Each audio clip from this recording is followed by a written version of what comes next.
नमस्कार मंडळी, मी स्वाती तुमचे सर्वांचे स्वागत करते स्वातीस मराठी रेसिपीमध्ये। आज आपल्याला बनवायच्या आहेत एकदम खमंग खुसखुशीत तासनतास अशाच फुललेल्या राहणाऱ्या पुऱ्या। आपल्या ज्या पुऱ्या आहेत त्या अजिबात तेल पिणार नाहीत किंवा अजिबात तेलकट होणार नाहीत। तेलाचं मोहन न टाकता किंवा रवा न टाकता एकदम खमंग खुसखुशीत आणि टम्म अशा फुगलेल्या आपल्याला पुऱ्या तयार करायच्या आहेत। चला तर मग रेसिपीला सुरुवात करूया। या ठिकाणी 2 वाटी गव्हाचं पीठ घेतलेलं आहे।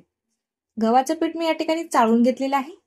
यामध्ये आपल्याला चवीनुसार मीठ टाकून घ्यायचं आहे आणि आपल्याला यामध्ये थोडं थोडं पाणी टाकत घट्टसर असं हे कणिक मळून घ्यायचं आहे। पाणी जर एकदाच टाकलं तर पीठ आपलं पातळ होऊ शकतं। तर बघू शकता तुम्ही अशा पद्धतीने मी या पिठाचा घट्टसर असा गोळा तयार करून घेतलेला आहे। आता आपल्याला या पिठाला झाकून 10 मिनिटांसाठी साईडला ठेवायचं आहे, म्हणजेच आपलं जे पीठ आहे ते छान भिजलं जातं। एक 10 मिनिट झालेले आहेत, आपले जे पीठ आहे ते छान भिजलेलं आहे, पहिल्यापेक्षा आता मऊ आणि सॉफ्ट झालेलं आहे। पिठाला आपल्याला परत एकदा छान मळून घ्यायचं आहे। पीठ मी छान मळून घेतलेलं आहे।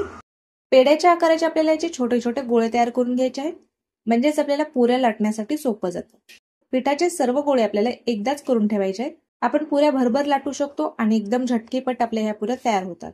यावरती अजिबात क्रॅक पडलेला नाहीये, एकदम छान प्लेन असे आपण हे गोळे तयार करून घेतलेले आहेत। सर्व गोळे आपल्याला या ठिकाणी सेम याच पद्धतीने तयार करून घ्यायचे आहेत।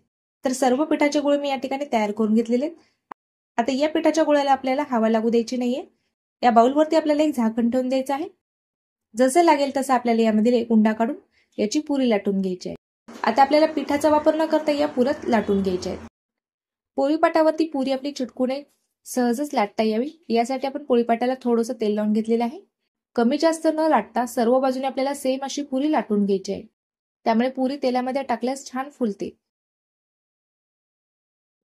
अशा पद्धतीने मी ही पुरी लाटून घेतलेली आहे। पुरी आपल्याला एकदम पातळ न करता थोडीशी जाड ठेवायची आहे। एवढ्या जाडीची मी ही पुरी तयार करून घेतलेली आहे। बाकीच्या राहिलेल्या ज्या पुऱ्या आहेत त्या देखील मी सेम याच पद्धतीने तयार करून घेणार आहे। दुसरी देखील पुरी मी सेम याच पद्धतीने लाटून घेतलेली आहे। तर दुसरी पुरी लाटताना आपल्याला तेल लावण्याची अजिबात गरज नाहीये। सर्व पुऱ्या लाटून मी एका ताटामध्ये काढून घेतलेल्या आहेत। पुऱ्यावरती देखील आपल्याला एखादा कपडा झाकून ठेवायचा आहे, त्यामुळे आपल्या पुऱ्याला हवा लागणार नाही आणि आपल्या ज्या पुऱ्या आहेत त्या कडक होणार नाहीत। आता आपल्याला पुऱ्या तळून घ्यायच्या आहेत। पुऱ्या तळण्यासाठी गॅसवरती आपण एक कढई ठेवलेली आहे, त्यामध्ये आपण तेल ठेवलेलं आहे तापवण्यासाठी। तेल आपल्याला कमी गॅसवरती छान गरम करून घ्यायचंय, त्यानंतरच आपल्याला पुऱ्या तळून घ्यायच्या आहेत। तेल जर आपलं तापलेलं नसेल तर आपली पुरी तेलामध्ये छान फुलणार नाही। तेलामध्ये मी एक पुरी सोडून घेतलेली आहे।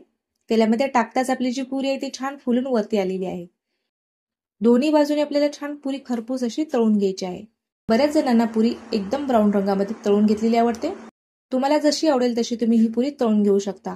मी एवढ्या रंगावरती ही पुरी तळून घेतलेली आहे। हलकासा पुरीला आपल्या ब्राऊन रंग आलेला आहे।